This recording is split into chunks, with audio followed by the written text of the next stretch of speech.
Here's a question for you. What video game series is released with literally the same gameplay and comes out with essentially the same storyline over and over again? If you guessed either Dynasty Warriors or Pokemon, then congratulations, you get yourself a cookie. However, seeing how it says Dynasty Warriors in the title, this is going to be a review on Dynasty Warriors 7. Duh! So sorry Fat Butt Bird and Digimon Godzilla wannabe, I'm saving you for next time. Koei's newest release, Dynasty Warriors 7, or known as Shin Sengoku Musou 6 in Japan because the first game was a 2D fighter and was called Sengoku Musou instead of Shin Sengoku Musou, is based off of a very well-known Chinese historical novel called Romance of the Three Kingdoms. It was written by Lu Guanzong, this guy, and it recounts the story of three major states, Wu, Wei, and Shu, vying to rule all of China. Oh, and keep in mind this award-winning series, oh god, I feel so dirty, should not be mixed up with the Gundam series, also called Dynasty Warriors. Still with me? Good, cause it's not that complicated. Dynasty Warriors 7 is a hack and slash, developed by Omega Force and published by Koei. It was released on March 29th in North America for the PS3 and Xbox 360.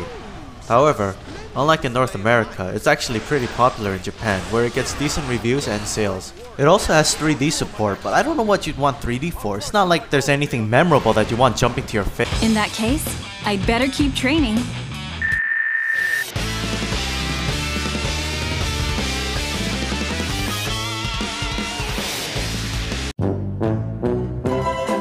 Damn it! Ah, damn it! Let's start with what's good. Yay! For one thing, Omega Force has finally found a way to create a story mode that is streamlined and amazing and immersing you. No, really. You see, before in the past series, you get a battle scenario checklist, a cutscene, and then fight. Rinse and repeat. With Dynasty Warriors 7, the transitions are smoother, much more polished, and streamlined. The voice acting is the best in the series. Sometimes I'm so perfect I scare myself. So, is there anything I still lack? For the most part anyway. I knew it. I just wanted to hear you say it. The battle conditions can change on the fly, making for some fun, unexpected battles. And the story finally goes further into the Three Kingdoms novel, making room for the Jin Dynasty. The enemy has emerged from the castle. Everything just feels so much more slick and immersive, making this story mode the best in the whole series.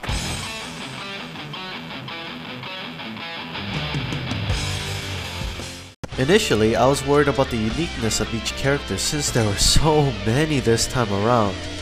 But what I was worried about the most was the dreaded clone characters. But thank god it wasn't as bad as Dynasty Warriors 6. I hate you so much. And that's because of the weapon switching system. The weapon switching system allows you to use two weapons of your choice and lets you switch them anytime you want, even in the heat of battle. This system also allows characters that are boring as hell to play or just plain terrible to be much more playable. Of course, you can't switch to all the weapons as it will look stupid on some of the characters. Adding another kingdom was a great idea and enabled the Dynasty Warriors story to finally conclude to its real ending of the novel, leaving out some of those ridiculous made-up events. Not that creating a what-if scenario was a bad thing or anything. Heck, I love some of those endings. But Omega Force made the right choice this time around in staying true to the story, making things feel fresh. The Jin ending was just simply fantastic and gave me some chills down my spine. The others were great too, but Wu's ending, well, it still perplexes me. My lord, what are... Everyone! Let us enjoy this!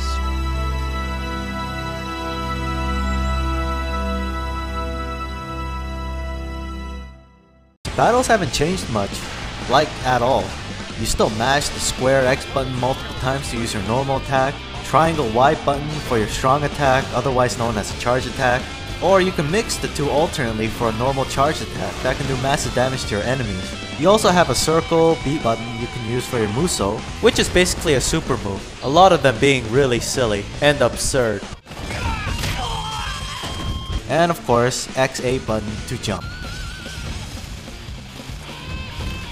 Characters also have an X attack where they can do additional special moves that is unique to them only, and you can use it by equipping their preferred weapon of choice and following the command on the screen, which can make a lot of battles insanely fun. And as always, the greatest thing about Dynasty Warriors, for me anyway, besides the hotness, I have become your prisoner.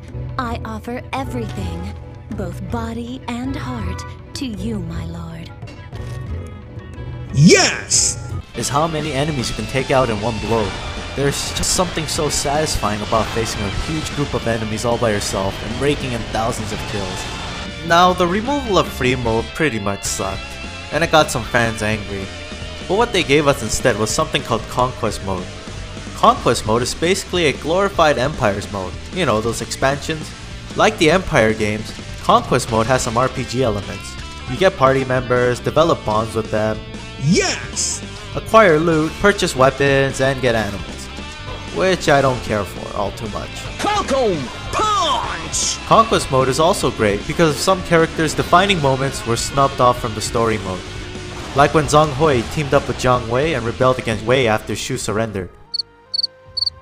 If you have no idea what I just said, then read the novel, you fuck. Then we get into the music. It's always been a hit or a miss with me. I mean, it's the same old rock tunes we got in the past. It's not like it's bad or anything. Like, the preludes to all the kingdoms are excellent, Lu Bu's theme still rocks, and I can't complain about the last battle music. But the encyclopedia music failed to impress me this time around. Which stinks because Dynasty Warriors 2 to 6 had great encyclopedia music.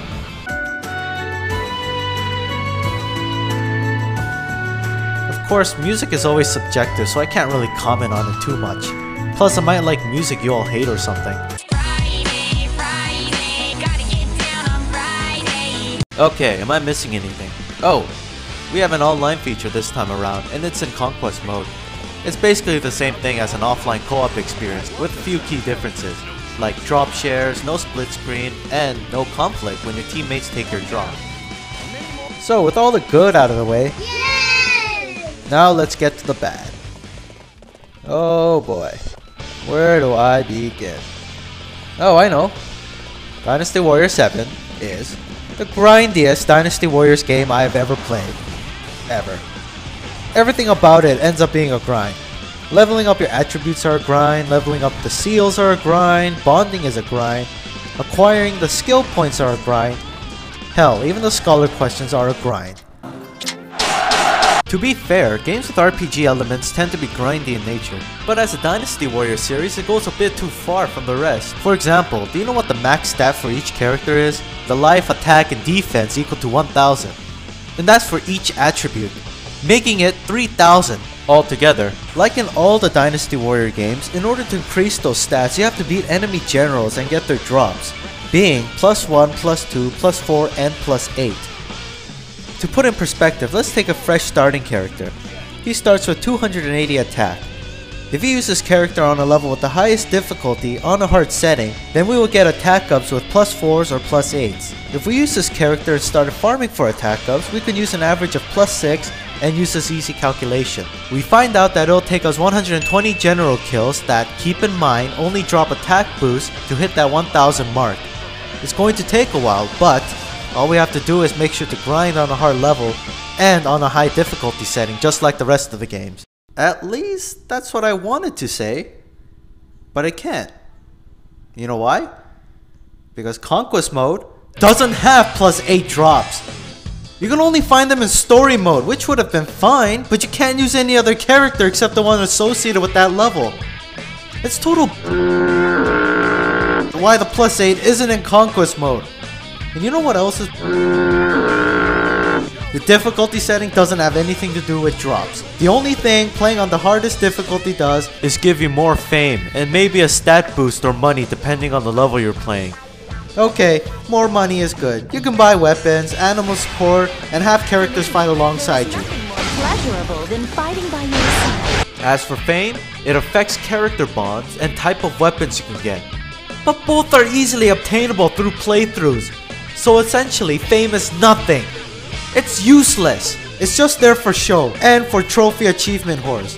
So what's the point of a difficulty mode, you ask? Absolutely nothing.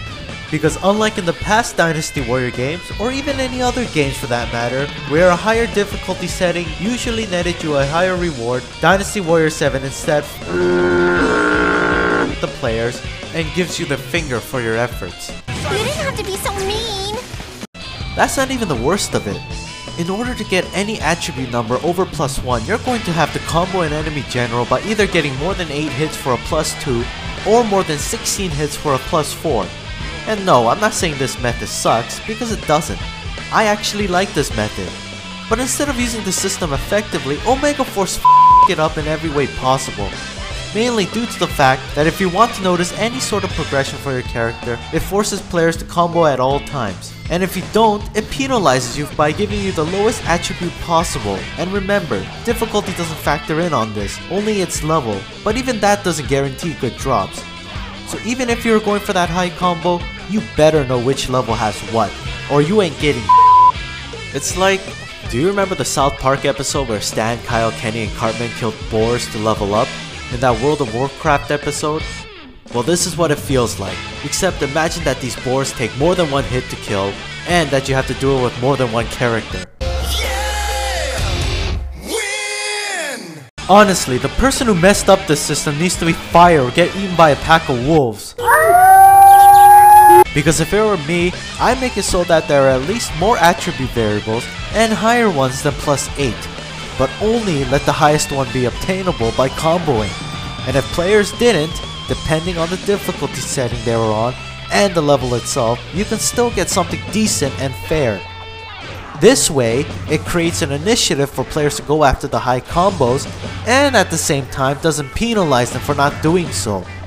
This compromise ties to the same idea Omega Force had going for them, and for the players, it can reduce the grind, frustration, and show more character progression, making players feel like they're at least achieving something to a certain extent.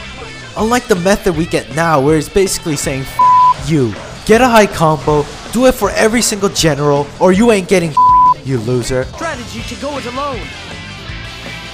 I don't get the reason for this, it just makes no logical sense. Leveling any other character is going to take forever now, so what's all the hassle for, Omega Force? Why did you make something that'll take lots of time to... Oh... I think I just answered my own question. Not now. I look forward to the beauty we will bring to the battlefield together. Yes! That's not how bad... AI this time around is still a mixed bag. But on harder difficulties, the enemies will at least attempt to block and attack you more often. But there are times when they show their idiocy. And they have this idiotic thing programmed into them where they have the annoying habit of ignoring you and everything else just to get to their objective. Which gets frustrating chasing them down across the map. As I said before, there is no free mode in this game, and I only partially get why because of the new immersive style of story mode. But it would have been nice to play around it after we beat it. Not to mention so I can get the +8 I so desperately want. It should have been a no-brainer. Half the fun was playing with other characters, and since there are so many, there could have been more replayability using them in story mode. Conquest Mode just doesn't cut it, especially since it gets boring playing these stupid repetitive scenarios over and over again. Which is weird now that I think about it. Half the game is just mashing the button over and over and over and over and over and over. Speaking of characters, what the hell is up with some of these character selections, especially as shoes? Another one of Guan Yu's son? And his cat wife? Ugh. What next? Zhang Fei's and Sima Yi's wife? Actually, I wouldn't be surprised considering. I don't know, Omega Force picks the dumbest character.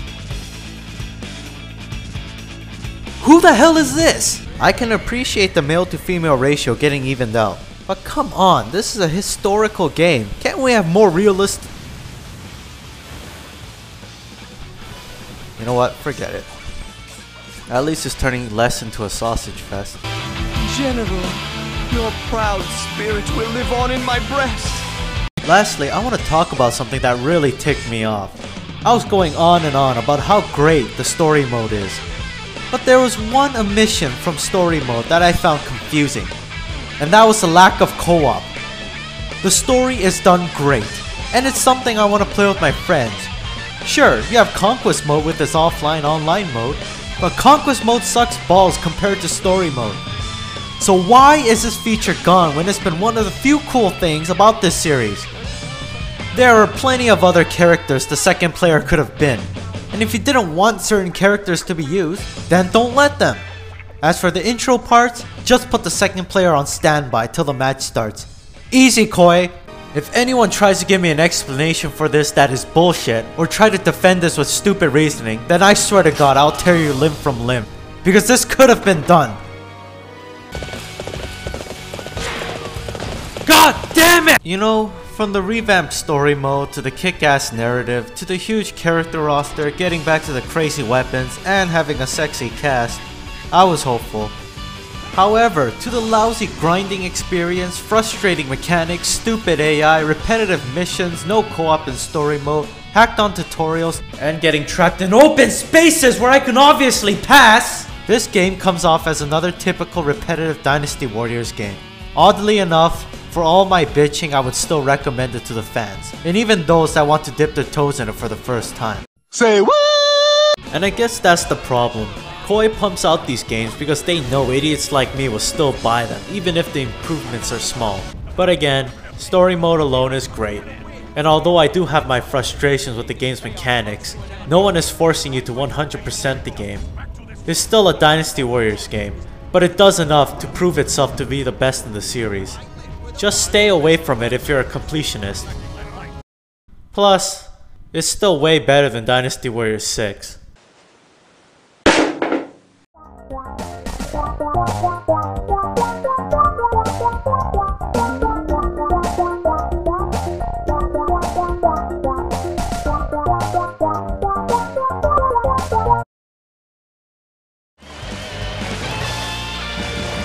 Yes, yes, yes, yes, yes.